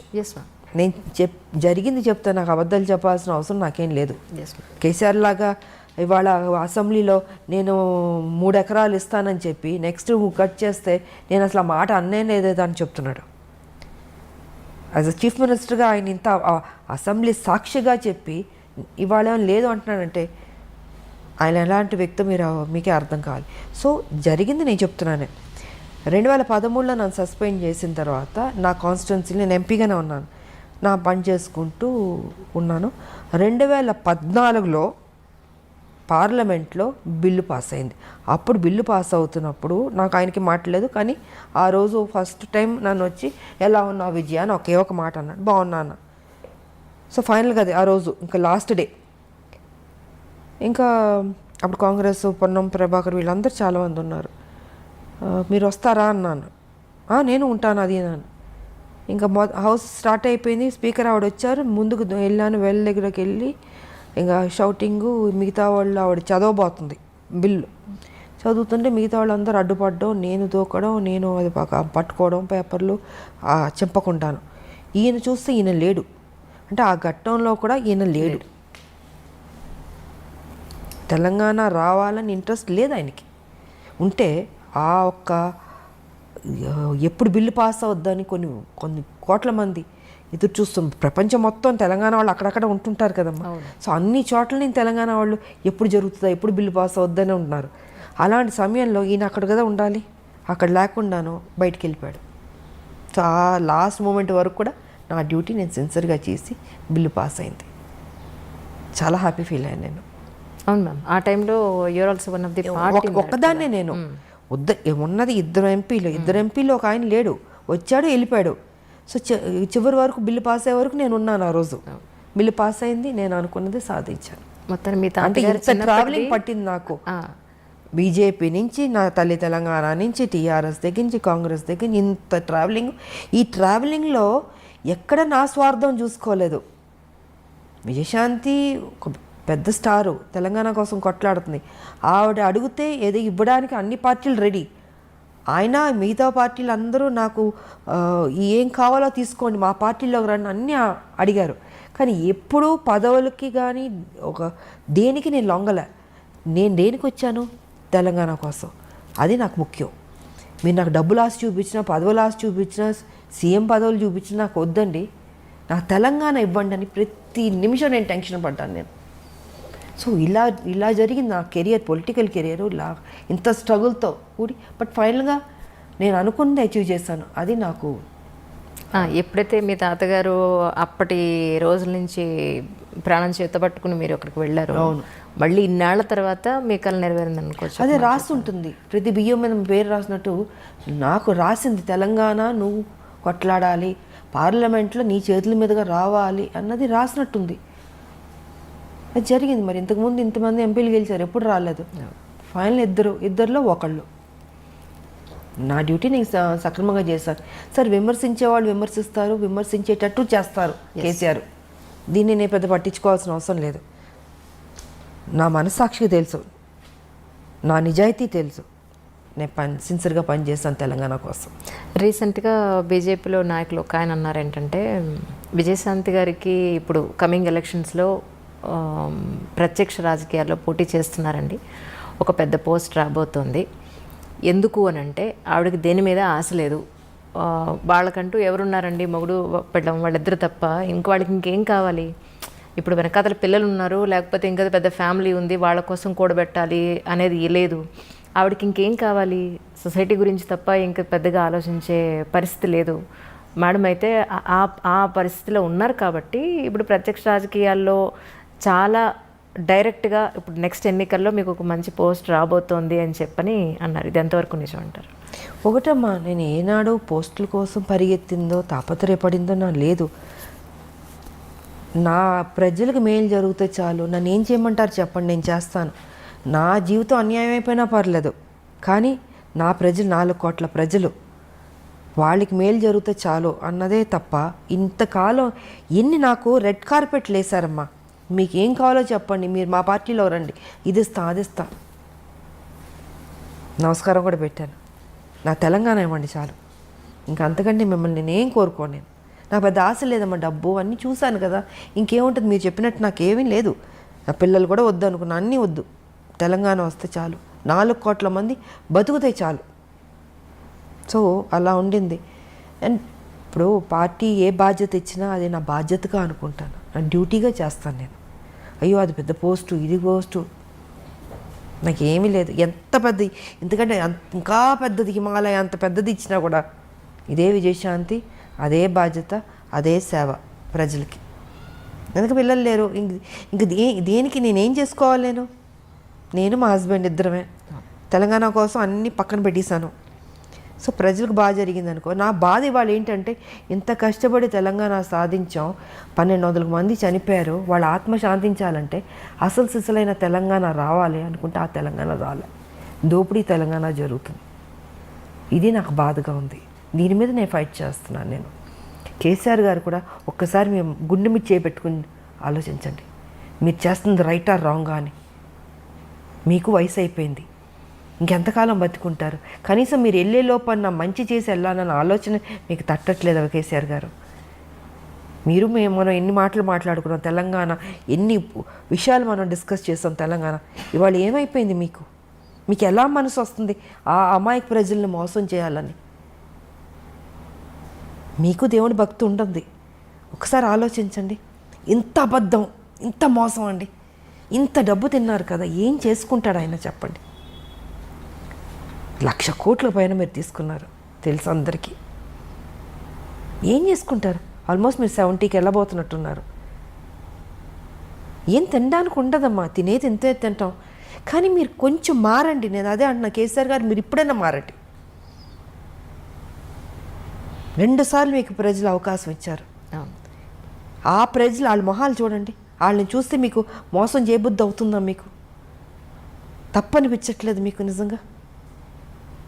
కనీసం ఇప్పుడైనా మారి మంచి చేశాను, ఈ భూమి నువ్వు విడిచి వెళ్ళండి. మీకు వెళ్ళాల్సిన టైంలో మీరు ఉండండి, 100 ఏళ్ళు బతకండి కాదట్లే, కానీ తప్పు చేసి వెళ్ళొద్దు, మంచి చేసి వెళ్ళండి. ఉద్యమంతో చేసాం మనం, ఆ చిన్న తప్పు కూడా వద్దు, ఆ రిమార్క్ కూడా వద్దు అన్నది నేను ఆయనకి చెప్తున్నాను. నేను ఆయన తీసుకుంటాడని నేను అనుకోవట్లేదు, బట్ నా డ్యూటీ నేను చెప్తున్నాను. ఇప్పుడు ప్రస్తుత తెలంగాణ గవర్నమెంట్కి మీరు ఎన్ని మార్కులు ఇస్తారు? నేను ఇవ్వను. నేను అదే చెప్తున్నాను. ఇప్పుడు ఇంతసేపు చెప్పింది ఆయన మంచి చేస్తుంటే మీరు మంచి చేశారని నేను మెచ్చుకుంటాను. ఇప్పుడు మిగతా నేను బీజేపీలో ఉన్నాను అని కాదమ్మా. ఆయన కేసీఆర్, నేను విజయశాంతి, మనం పని చేసాం, ఉద్యమంలో కొట్లాడాం. కానీ ఇవాళ మీరు ఒక ముఖ్యమంత్రి అయ్యారు. ముఖ్యమంత్రి అయిన వెంటనే నేను ఒక్కరోజు కూడా మిమ్మల్ని నేను విమర్శించలే, తిట్టలే. 3 ఏళ్ళు మీకు టైం ఇచ్చాను నేను. సరే, కొత్త పార్టీ, కొత్తగా వచ్చారు, బాగా చేస్తారు, ఒక నమ్మకం. ఉద్యమం నుంచి వచ్చిన మనిషి కాబట్టి ఆయనకు ఆ బాధ్యత తెలుసు. ఎక్కడ ఏ ప్రాబ్లం ఉంది, ప్రజలకు ఏ కష్టాలు ఉన్నాయి, ఎక్కడ ఏ ప్రాబ్లం తీర్చాలని తెలుసు కాబట్టి చేస్తాడు అనుకున్నాను. కానీ చేయలే. ముఖ్యమంత్రి కుర్చీలో కూర్చోగానే ఆయన ఆలోచనలు మారిపోయినాయి, మనిషి మారిపోయాడు. ఉద్యమం ఉన్న కేసీఆర్ గారు వేరు, ఇప్పుడున్న కేసీఆర్ వేరు. అహం పెరిగిపోయింది. ఎవరిని ఒకళ్ళు విమర్శిస్తే దాన్ని అంటే అది మనసుకు తీసుకుంటున్నాడు ఆయన. అంటే ఒక వెంజెన్స్ లాగా వాళ్ళ మీద కేసులు పెట్టడం, సంబంధం లేని కేసులు, పాపం ఎంతోమందిని వేధించడం. అది చిన్నవాళ్ళ పెద్దవాళ్ళు ఎవరైనా సరే ఏ రకంగా వెళ్ళిపోతున్నాడు అంటే, ఏజ్ అయ్యే కొద్దీ మనం గతంలో చేసిన తప్పుల్ని, మన తప్పుని దిద్దుకుని మనం మారడానికి ట్రై చేస్తాం. కానీ ఈయన మారతలే. ఏజ్ అయ్యే కొద్దీ ఇంకా అగ్రెసివ్గా, నెగిటివ్గా, హార్ష్గా, క్రిమినల్గా ఈ రకంగా తయారవుతుంటే మరి నాకు ఈయనకి ఎక్కడి నుంచి వస్తుంది ఈ ఆలోచన నాకు అర్థం కావట్లే. ఫామ్ హౌస్లో కూర్చున్నది ఏ రకంగా మనం మోసం చేస్తూ వెళ్దాం అన్నది ఆలోచిస్తున్నాడు తప్ప ఇది మంచి చేద్దాం అన్నది లేదు. ఒక ముఖ్యమంత్రి అంటే పబ్లిక్లో ఉండాలి, ప్రజల్లో తిరగాలి. సో ఈయనైతే ప్రజల్లో తిరగట్లేదు. ఎంతసేపు ఫామ్ హౌస్లో కూర్చుని ఆలోచిస్తూ ఉన్నాడు. ఏ ఆలోచన అంటే మంచి ఆలోచన కాదు, చెడ్డ ఆలోచనలు. ఈ ఎన్నికలకి ఇలా మోసం చేద్దాం, ఆ ఎన్నికలకి ఇలా మోసం చేద్దాం ప్రజల్ని. నువ్వు ఎవరిని మోసం చేస్తున్నావు? ప్రజలు. ఆ ప్రజల్ని నువ్వు 2 సార్లు గెలిపించారు. అది తప్పనిపించట్లేదా అంటాను నేను. సో నేనైతే మార్కులు ఇవ్వను ఆయనకి. ఆయన డెఫినెట్గా మంచి చేస్తుంటే ఇచ్చుండేదాన్ని. మా పార్టీ ఏమనుకున్నా అనుకొని నేను ఆటో ద వెళ్ళి నేను పొగిడేదాన్ని. వచ్చే ఎలక్షన్స్కైనా హైదరాబాద్లో లేదా తెలంగాణ జిల్లాలో లేదా మన తెలుగు రాష్ట్రాల్లో బీజేపీ వచ్చే అవకాశం ఉందంటారా మీ ఉద్దేశ ప్రకారం? We're trying I all best. నేను ఒకటే చెప్తున్నాను పబ్లిక్ కూడా, ఇంకా మీరు కన్ఫ్యూజ్ కాకండి. ఒకటే ఒక పార్టీ బీజేపీ పార్టీ ఉంది. ఎందుకంటే టీఆర్ఎస్ గతంలో కాంగ్రెస్ చూశారు, టీడీపీ చూశారు, అందరం చూస్తారు. కాంగ్రెస్ ఆల్మోస్ట్ ఏంటంటే టీఆర్ఎస్తో విలీనం అన్నట్టే చెప్పచ్చు. ఎందుకంటే అన్ని ఎమ్మెల్యేలు తీసుకున్న తర్వాత ప్రతిపక్ష హోదా కూడా పోయింది కాంగ్రెస్కి. ఇవాళ కేసీఆర్ గారు ఏం చెప్తుంటే కాంగ్రెస్ అదే చేస్తుంది. సో నేను బయటకు రావడానికి కూడా ఇదే కారణం. అంటే ఎంత కష్టపడినా వీళ్ళు లాస్ట్కి అమ్ముకుంటారు. అదే జరిగింది మొన్న 18-19లో. ఇంకా వీళ్ళు కరెక్ట్ కాదు, వీళ్ళు కొట్లాడేవాళ్ళు కాదు, వీళ్ళు డబ్బులకు అమ్ముడుపోయేవాళ్ళు, ప్యాకేజీలు తీసుకునేవాళ్ళని కొంతమంది చేస్తున్న తప్పుకి ఆ పార్టీ మొత్తానికే అందరికి మీద పడుతుంది. సో ఆ కొంతమంది సరిలేదు ఆ పార్టీలో, దానివల్ల కాంగ్రెస్ మర్యాద పోయింది. సో ఇవాళ నేనేమంటానంటే పబ్లిక్కి 4 లక్షల కోట్లు అప్పులు అయిపోయినాయి, తెలంగాణ డెవలప్మెంట్ లేదు. కేసీఆర్ ఎంతసేపు డబ్బుతో ఓటుతో కొనొచ్చు అని ఆ ప్యాటర్న్లో వెళ్తున్నాడు. ఆయన ఏం చేయడు. ఇంకా మీకు ఉన్నది ఒక బీజేపీ. సో దీన్ని సెటరేట్ చేయాలన్నా, డెవలప్ ఎంతైనా కొంత బెటర్ అవ్వాలన్నా, ఒక డిసిప్లిన్, ఒక అడ్మినిస్ట్రేషన్ బాగుండాలన్నా ఒక బీజేపీ వల్లే సాధ్యం. ఈసారన్నా ప్రజల్లో ఆలోచించి బీజేపీకి ఓటేసుకోండి.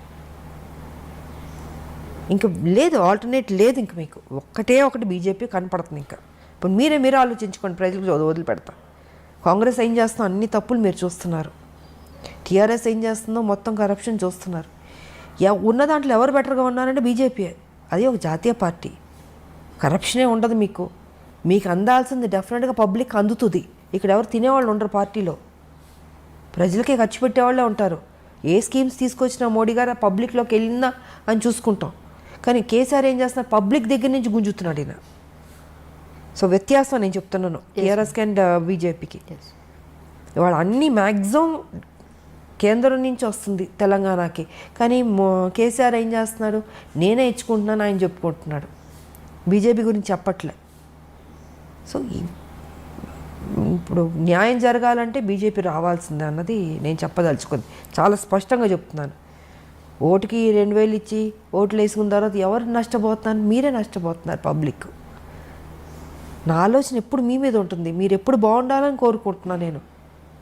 కొట్లాడే తెలంగాణ మీకోసం కదా. మీకు అన్యాయం జరుగుతున్నప్పుడు చెప్పాల్సిన బాధ్యత నాకుంది. నేను అందుకే చెప్తున్నాను ఇవాళ. దీంట్లో ఎవరి స్వార్థం లేదు. చూడండి, ఒక ఛాన్స్ ఇవ్వండి, బీజేపీకి ఇచ్చి చూడండి. బాగోపోతే అప్పుడు మీ ఇష్టం, ఓకే మా కర్మ అనుకోండి, లేకపోతే వీళ్ళ కర్మ అనుకోండి, లేకపోతే మా కర్మ అనండి, ఏదైనా అనండి, మేము పడతాం. బట్ ఒక ఛాన్స్ ఇవ్వండి, అది మారుతుంది అన్నది నేను మనస్ఫూర్తిగా చెప్తున్నాను ప్రజలకి. వచ్చే ఎలక్షన్స్లో బీజేపీ నుంచి మీరు యాక్టివ్ రాజకీయాల్లోకి కనిపిస్తారని ఎక్స్పెక్ట్ చేయొచ్చు అంటారు? ఆల్రెడీ పని చేస్తున్నాను కదా నేను.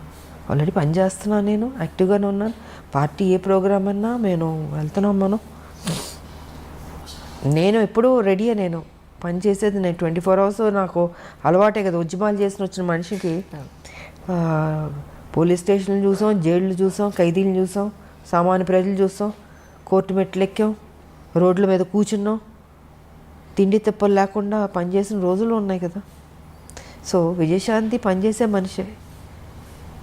నా జీవితంలో లగ్జరీ లైఫ్ కాదు ఇది, నా లైఫ్, నా ప్రజలే నాకు అన్నది ఎప్పుడో నేను దాంట్లోకి వెళ్ళిపోయాను నేను. సో వాళ్ళు ఏ డ్యూటీ ఇచ్చినా నేను పని చేయడానికి సిద్ధంగా ఉన్నా, పని చేస్తూనే ఉన్నాం మేము. ఇప్పుడు ఉద్యమాలు చేసినట్టు ప్రతిరోజు ఇప్పుడు పార్టీ ఉద్యమం చేయదు. ఇష్యూ వచ్చినప్పుడు ఇష్యూ మీద ఫైట్ చేస్తాం. అప్పుడు ఉద్యమాలు అంటే ప్రతిరోజు మీకు సమస్యలు ఉంటే సమస్యలు కొట్లాడుతూనే ఉన్నాం. ఇప్పుడు రాష్ట్రం వచ్చిన తర్వాత అంత పని ఉండదమ్మా. ఇష్యూ వచ్చినప్పుడు ఇష్యూ, ఎలక్షన్స్ వచ్చినప్పుడు ఎలక్షన్స్, మీటింగ్ అన్నప్పుడు మీటింగ్, ఇలా డివైడ్ అవుతుంది వర్క్. సో దానికి తగ్గట్టు మేము పని చేస్తున్నాం. మ్యామ్, తర్వాత రౌడీ ఇన్స్పెక్టర్ సినిమా అప్పుడు మీ ఫ్యాన్స్ కర్నూలు జిల్లాకు మీరు వెళ్ళినప్పుడు మూవీ పరంగా అక్కడ ఎంతోమంది తండోపతండాలుగా విజయశాంతి గారిని చూడడానికి వచ్చేసినప్పుడు చాలా ఉద్రిక్త పరిస్థితులు నెలకొన్నాయి అప్పట్లో. బాలకృష్ణ గారు మిమ్మల్ని ఆ సిచ్యువేషన్ నుంచి లోపలికి తీసుకొచ్చి వాళ్ళందరినీ చాలా కంట్రోల్ చేశారని చెప్పని విన్నాను. అంటే అది ట్రైన్లో పాట ఉంది కదా, పాట నంద్యాల అనుకుంటాను. అది చేస్తుంటే క్రౌడ్ విపరీతంగా వచ్చేసి అసలు ట్రైన్ ఆపేశారు. నాకు ఆ రోజు కొంత ఫీవర్ వచ్చిందంటే డేలో మొత్తం పాట చేస్తూ విపరీతమైన ఎండ, జ్వరం వచ్చి అయిపోయింది, పాట అయిపోయింది. మళ్ళీ హైదరాబాద్ షిఫ్ట్ అవుతుంది ఇక్కడ వేరే సాంగ్కి. సరే చేస్తుంటే పడుకుంటే ఒకటే అరుపులు, జనాలు భయంకరం, అసలు మామూలు కాదు. ట్రైన్ ఆపి విజయశాంతి బయటికి రావాలి, గొడవ చేశారు. ఇంకా అప్పుడు బాలకృష్ణ తను వెళ్ళి ట్రై చేసి చెప్తున్నాడు, అయినా కూడా లేదు, రావాలంటే నిద్రపోతున్నాను నేను. సో నేను, తారా మాస్టర్ గారు, మేమందరం అప్పుడు ఇంకా బయటికి తీసుకొచ్చారు. బాగా వీక్గా ఉన్నా, నీరసంగా ఉంది, ఎండ దెబ్బకి జ్వరం వచ్చి సరే వచ్చి నుంచున్నాను. అంత అరుపులు, కేకలు. ఐ థింక్ 1.5 hour ట్రైన్ అయిపోయింది, కదలనప్పులే. మొత్తం పట్టాల మీదకి వచ్చేసి జనాలు అడ్డంగా అసలు ఇసుకేస్తారు వాళ్ళంత జనాలు వచ్చారు. తర్వాత వాళ్ళు హ్యాపీ ఫీల్ అయ్యి అప్పుడు బయలుదేరి గిద్దాలు పగలగొట్టి అబ్బో బీభత్సం అలా జరిగింది. అప్పుడు రీసెంట్గా చిరంజీవి గారు ఆయనతో పాటు కలిసి వర్క్ చేసిన హీరోయిన్స్ అందరినీ ఇన్వైట్ చేశారు. మేమందరం అనుకున్నాం మీరు ఖచ్చితంగా ఉంటారు అందులో అని, కానీ మీరు అందులో నన్ను ఎప్పుడు ఇన్వైట్ చేసింది లేదు. ఒకటి చేసినా నేను వెదలను నేను, ఎందుకంటే నాకు అలాంటి పార్టీ ప్రోగ్రామ్స్ అంటే నాకు పెద్ద నచ్చదు. నేను ఫస్ట్ నుంచి షూటింగు, నా ఇల్లు, సినిమాలు చేసేటప్పుడు. సో పాలిటిక్స్ అంటారా, పాలిటిక్స్ అంటే ఉద్యమాలు, నా ఇల్లు. నా ఫంక్షన్కే నేను నేను వెళ్ళడం. 100 days ఫంక్షన్ కంటే తప్పదంటే వెళ్తాను. వెళ్ళిన ఒక 1/2 hourలో ఉండి వచ్చేస్తాను ఆ షీల్డ్ తీసుకుని. ఎందుకో నాకు చిన్నప్పటి నుంచి ఈ పార్టీస్ కానీ నాకు నచ్చదు. సో వాళ్ళు ఎప్పుడు నన్ను ఇన్వైట్ చేసింది లేదు. ఒకవేళ ఇన్వైట్ చేసినా నేను అలాను వెళ్ళుండేదా, నేను అవాయిడ్ చేసి ఉండేదాన్ని. నేను తెలుగులో మిమ్మల్ని మొట్టమొదటిసారిగా ఇంట్రడ్యూస్ చేసింది విజయ నిర్మల గారు అని అనుకోవచ్చా అండి? కానీ విజయ నిర్మల గారు అప్పుడు కాలం చేసినప్పుడు కూడా మీరు చాలా వచ్చి నరేష్ గారు వాళ్ళ ఇంటికి వచ్చి చేసినప్పుడు జరిగింది. సో ఆవిడతో మీకున్న ప్రత్యేక అనుబంధం ఏంటి? కొంతమంది మన జీవితంలో మర్చిపోలేమమ్మా వాళ్ళు తీసుకున్న కేరు. ఒక తల్లిగా ఆవిడ నన్ను చిన్నపిల్లని కృష్ణ గారి పక్కన చాలా యంగ్, ఐ థింక్ 79లోనే వచ్చాను, 80s అనుకుంటా సినిమా ఫస్ట్ తమిళ్ 80sలో. ఇంత చిన్నపిల్ల కృష్ణ గారు అనేవారు, విజయ మరీ చిన్నపిల్లగా ఉంది, నా పక్కన యాక్ట్ చేస్తుంది, ఎలాగ బాగుంది, నా కూతురులా ఉంది అనేవారు. మీరు ఊరుకోండి నేను చూసుకుంటాను, కానీ అంత కేర్ తీసుకునేవాడు నిజంగా. అలాగా నాకు తన మీద నమ్మకం ఉంది, తను పెద్ద స్టార్ అవుతుందని. ఆవిడ కూడా అంత కేర్ తీసుకుందమ్మా. అందుకే ఆవిడ పోయినప్పుడు కూడా నాకు బాధ వేసింది. కొంతమంది మనం మర్చిపోలేం. ఆవిడ కానీ అంకుల్ దాసర్ గారు కానీ టి కృష్ణ గారు కానీ, నా జీవితంలో నా లైఫ్ మారింది వాళ్ళ వల్ల. ఎలా మర్చిపోతాం చెప్పండి. సో నా ఫస్ట్ ఫిలిం భారతరాజా గారు, ఇలాగా కొన్ని మర్చిపోలేం. ఇంక మిగతా డైరెక్టర్స్ అంటారు, ఎస్ అఫ్ కోర్స్ నాకు మంచి సినిమా పాత్రలు ఇచ్చారు. విశ్వనాథ్ గారు, జంధ్యాల్ గారు, మోహన్ గాంధీ గారు, కోడిరామ్ కృష్ణ గారు. సో ఇలాంటి హీరోయిన్ సబ్జెక్ట్స్ చేసిన వాళ్ళు డైరెక్టర్లు, వాళ్ళని కూడా నేను మర్చిపోలేను. ఆ గౌరవం ఎప్పుడు ఉంటుంది నాకు వాళ్ళ మీద. కానీ రాజకీయాల్లోకి వచ్చిన తర్వాత, ఇన్నాళ్ళ రాజకీయ జీవితం చూసిన తర్వాత, ఇక్కడ మీరు నేర్చుకున్న లెసన్ అంటే ఏం చెప్తారు? రాజకీయం అంటే పాలిట్రిక్సే ఉంటుంది. పాలిటిక్సే ఉంటుంది కదమ్మా. ఆ ట్రిక్స్లో మనం వెళ్తూ ఉండాలి, ఎత్తులకు పై ఎత్తులు వేస్తూ ఉండాలి. విజయశాంతి గారితో అవుతుందా అంత రాజకీయ ట్రిక్స్? అలా 25 ఏళ్ళు అయిపోతుంది కదా. అవుతుందా అంటే మరి తెలంగాణ తీసుకురాలేదా, కొట్లాడలేదా? ఏ టైంకి ఏ రకంగా మనం ఇవ్వాలో ఆ దేవుడే నిర్ణయిస్తాడు. జీవితంలో ఒక మంచి దారిని మనం ఎన్నుకున్నాం, ఆ మంచి దారిలోనే నేను వెళ్తున్నాను, ఆ మంచి దారిలోనే నేను సక్సెస్ అయ్యాను. నేను తెలంగాణ అచీవ్ చేయడం అన్నది ఇట్స్ నాట్ అ జోక్. ఒక రాష్ట్రం, నేను ఉద్యమం టేకప్ చేసినట్టు అందరూ నన్ను వెటకారంగా మాట్లాడేవారు. ఈవిడ ఒక మహిళ, ఈవిడ తీసుకొస్తుంది, ఈవిడ కొట్లాడుతుంది, ఈవిడికి అవసరమా, సినిమాలు చేసుకుని హ్యాపీగా ఉండడం ఎందుకు ఈవిడికి, అన్నీ అన్నారు. అన్ని మాటలు పడ్డాను, నేనేం పట్టించుకోలేదు. నేను అనుకుంది సాధించాను. అనుకునేవాళ్ళు అనుకుంటారు. ఏ టైంకి మన బుర్ర ఏ రకంగా ఆలోచించాలో ఆ బుర్ర ఆ ఆలోచన దేవుడు డెఫినెట్గా ఇస్తాడు. క్రిమినల్గా ఉండే పాలిటిక్స్ చేయక్కర్లేదమ్మా, మంచిగా కూడా పాలిటిక్స్ చేయొచ్చు. ఇప్పుడు కేసీఆర్ బుర్ర అయితే మాకొద్దు, ఎవడో కోరుకోడు. సూర్యకాంతం గారి క్యారెక్టర్ చూసి అమ్మో సూర్యకాంతం గారు అని భయపడేవాళ్ళం, కానీ నిజంగా వాడు చాలా మంచివాడు తెలుసా మీకు. అవును, సినిమా పాత్ర అలాగుంటుంది. సో ఆవిడ పేరు కూడా పెట్టేవారు కాదంటే చాలామంది పుట్టినవాడికి సూర్యకాంత్ భయం అంటే. బట్ ఆవిడ అంత బంగారం అసలు. నేను నాతో పనిచేశారు ఆవిడ, వచ్చా వండర్ఫుల్. ఆవిడ కానీ నిర్మలమ్మ గారు కానీ ఎంత మంచివాళ్ళు వాళ్ళు. సో కొంత మన సినిమా పాత్రలు చూసి భయపడతాం, కానీ కేసీఆర్ ప్రత్యక్షంగా చూసి భయపడతాం. అంటే అంత భయంకరమైన క్యారెక్టర్ కాబట్టి ఆయనలా వద్దమ్మా. ఇలాంటి పాలిటిక్స్ చేయక్కర్లేదు, చక్కగా పాలిటిక్స్ చేయొచ్చు. మనం అనుకున్నది ఇంకా బెటర్గా చేయొచ్చు, ప్రజలకు ఉపయోగపడేటట్టు చేయొచ్చు. అదే మ్యామ్ నా ఉద్దేశం కూడా అంటే 100% చేయొచ్చు. నేను ఎంతకాలం మరి మంచిగా అనుకునేది చేశాను, ఫ్యూచర్లో కూడా అదే మంచిగా చేస్తాను నేను. తెలంగాణకు సంబంధించి ఇన్ కేస్ కమింగ్ ఫ్యూచర్లో మీరు కూడా వన్ ఆఫ్ ది అధికార పార్టీ బీజేపీ కనుక అధికారానికి వస్తే మీ ఉద్దేశ ప్రకారం తెలంగాణకి ఏమేం చేస్తే బాగుంటుందని మీరు అనుకుంటున్నారు? నా Telangana, I love Telangana, develop అవ్వాలి. చాలా ఉన్నాయి సమస్యలు, ఇంతకుముందు తక్కువ ఉంది, ఇప్పుడు ఎక్కువ ఉంది. ఇప్పుడు రోజు రోజుకి ప్రజలు కష్టాల్లోకి వెళ్ళిపోతున్నారు, బెటర్మెంట్ లేదు లైఫ్. సో దీన్ని బెటర్మెంట్ చేయాలంటే ఒక నేషనల్ పార్టీ వల్లే అవుతుంది. అది వాళ్ళ బీజేపీకి సాధ్యం అవుతుంది. మోడీ గారు ఇంకా మంచి మంచి పనులు చేస్తున్నారు కాబట్టి. సో మేమందరం డెఫినెట్గా వెళ్ళి మోడీ గారితో చెప్తాం, మాకు ఇది కావాలని మేము అడిగి తీసుకుంటాం. మేము మా తెలంగాణకి ఇస్తారు ఆయన. ఇప్పుడు మొత్తం భారతదేశానికే వ్యాక్సిన్లే ఫ్రీగా ఇస్తున్నారు, రైస్ ఫ్రీగా ఇస్తున్నారు, ఎన్నో మంచి కార్యక్రమాలు చేస్తున్నారు. బేటీ పడావో బేటీ బచావో ఇలాగ ఎన్ని, ఒకటి కాదు రెండు కాదు, చాలా ఉన్నాయి. మహిళలకు కూడా, గర్భిణీ స్త్రీలకు కూడా వాళ్ళ ప్రెగ్నెంట్గా ఉన్నప్పుడు ఖర్చు ఎంత భరిస్తుంది, డెలివరీ అయిన తర్వాత తల్లి బిడ్డలకి వాళ్ళకి పౌష్టికాహారం కావచ్చు, మెడిసిన్స్ కావచ్చు, వాళ్ళకి ఏం కావాలో ఆ సదుపాయాలన్నీ ఇస్తుంది. సో చాలా చేస్తుంది బీజేపీ. వాళ్ళ ఎందుకు చేతి మా తెలంగాణకి డెఫినెట్గా చేస్తుంది. మేము అడిగి తెచ్చుకుంటాం. మేము మోడీ గారు మాకు ఇది కావాలి.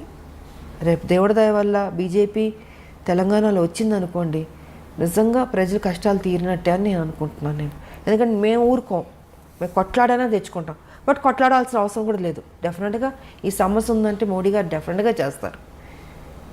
ఆయన ఇచ్చారు స్మార్ట్ సిటీ అని వరంగల్కి ఇస్తే చేజార్చుకున్నాడు ఈయన కేసీఆర్, ఉపయోగించుకోలేదు. ఎయిర్పోర్ట్లో ఇస్తే అక్కడ మామనూరులో వరంగల్లో ఇంతకుముందు ఉండేది, దానికి ల్యాండ్ ఇవ్వండి ఎయిర్పోర్ట్ ఇస్తారంటే అది కూడా చేయలే. అంటే ఎంత కేర్లెస్. సో ఇలాంటి వాళ్ళకు వద్దు.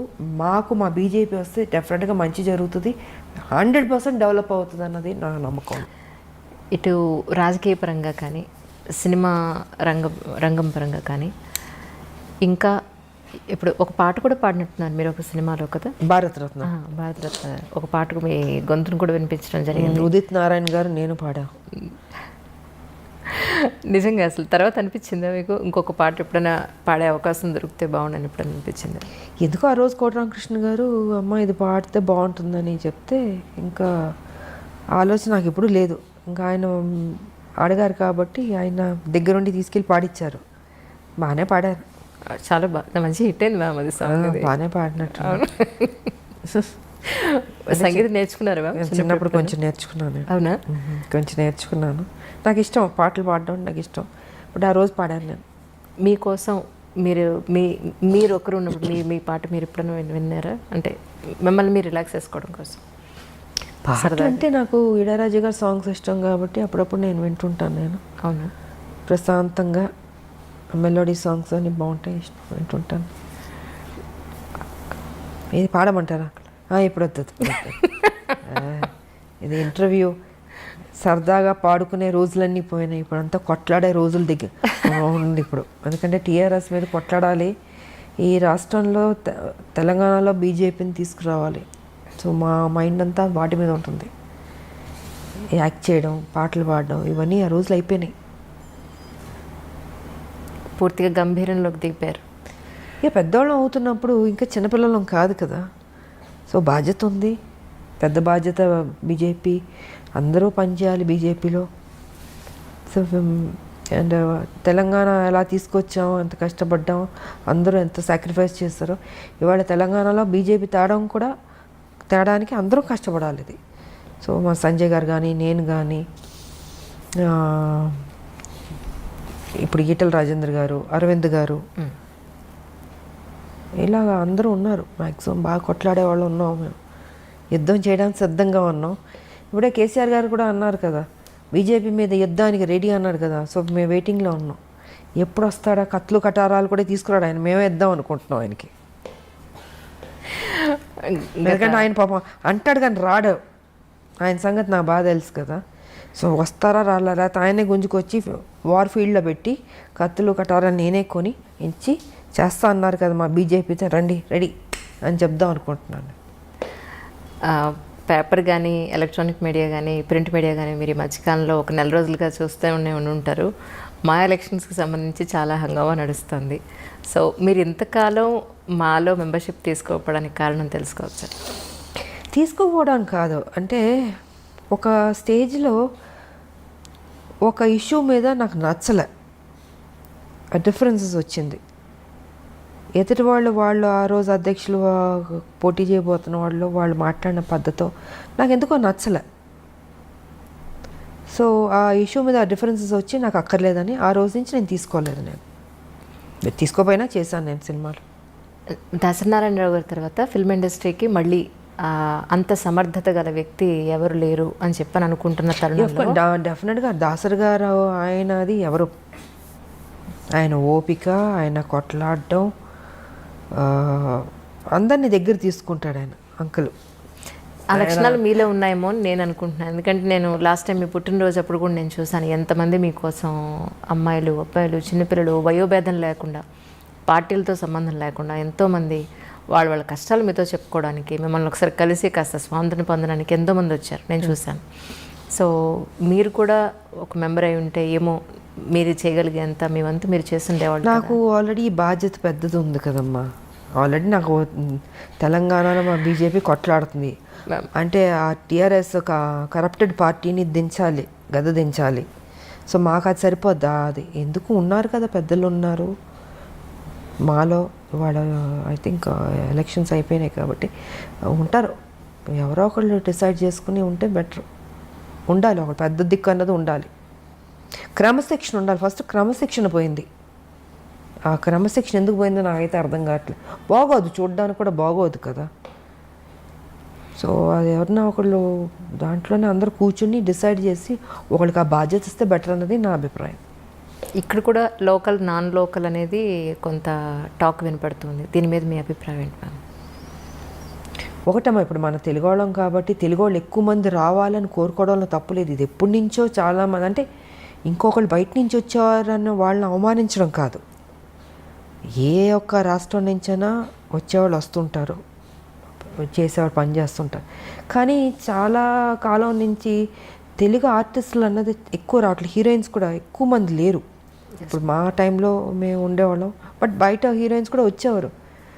బట్ ఎందుకో తెలీదు అది రావట్లే. సో మన తెలుగు వాళ్ళు ఎక్కువ మంది ఆర్టిస్టులు, హీరోయిన్లు కావచ్చు, హీరోలు కావచ్చు, మిగతా క్యారెక్టర్ ఆర్టిస్టులు కావచ్చు, తెలుగు సినిమాకి సంబంధించిన తెలుగు వాళ్ళు ఎక్కువ ఉంటే బాగుంటుంది అన్నది ఇది ఎప్పటి నుంచో జరుగుతుంది ఇది. బట్ ఏదైనా మనం పక్క రాష్ట్రాల నుంచి వచ్చిన వాళ్ళని మనం అవమానించడం కూడా తప్పది. మనం తెలుగు వాళ్ళం, మనం గౌరవించేవాళ్ళం, ఆప్యాయతగా దగ్గర తీసుకునేవాళ్ళం, మర్యాద ఇచ్చేవాళ్ళం. సో కుటుంబంలా చూసేవాళ్ళం మనం.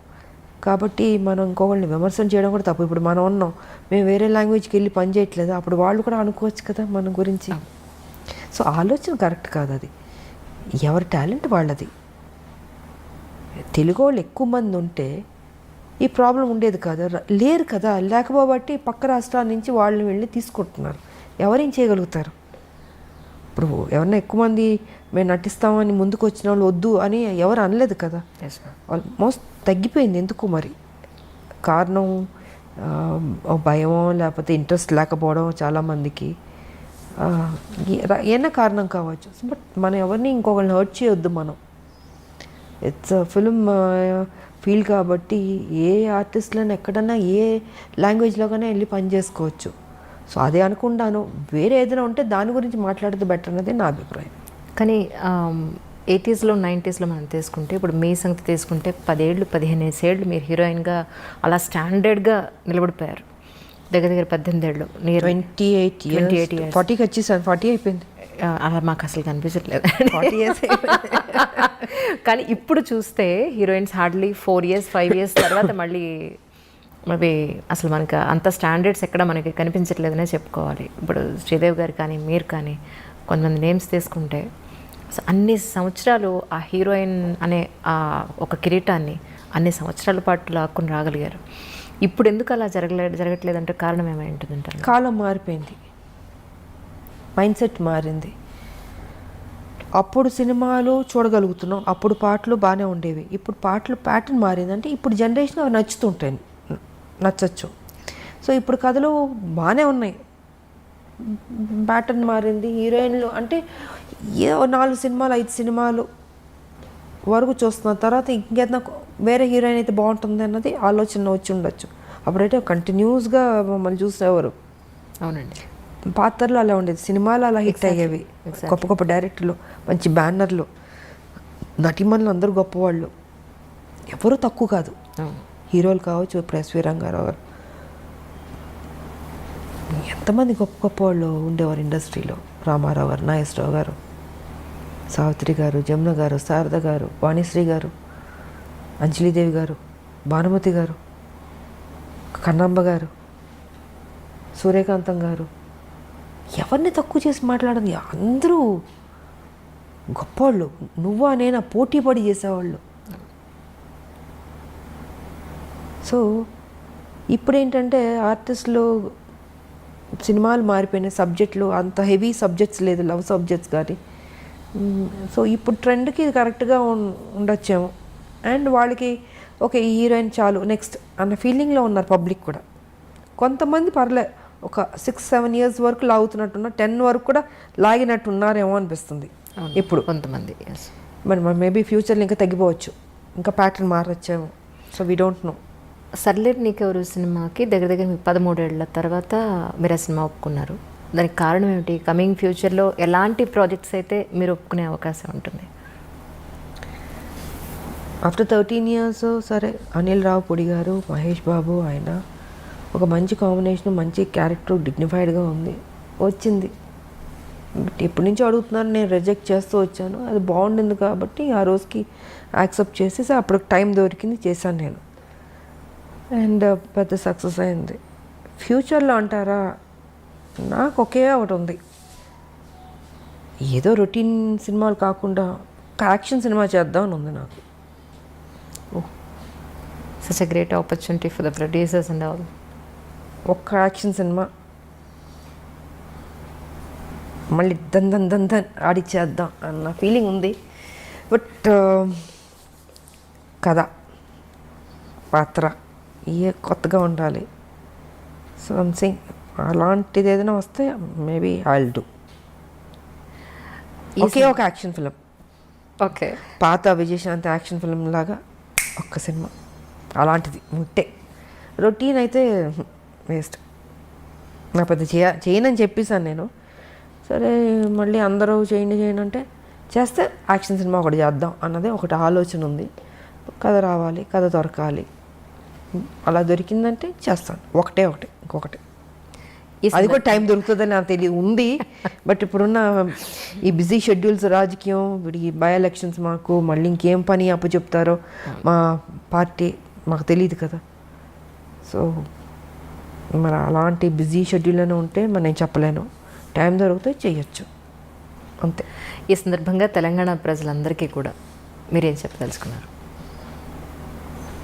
నేను చెప్పదలుచుకుంది ఎప్పుడు ఒకటే చెప్తాను, ప్రజలకు నేను ఎప్పుడు మంచిగా చెప్తాను. ఈసారి మాత్రం బీజేపీని డెఫినెట్గా మీరు గెలిపించుకోండి, బీజేపీని నమ్ముకోండి. ఈ కష్టాలు చాలు. మనం ప్రజలు ఎలా అయిపోయారంటే వాళ్ళ అమాయకులు కాబట్టి టీఆర్ఎస్ ఓటు వేసేస్తారు నమ్మి.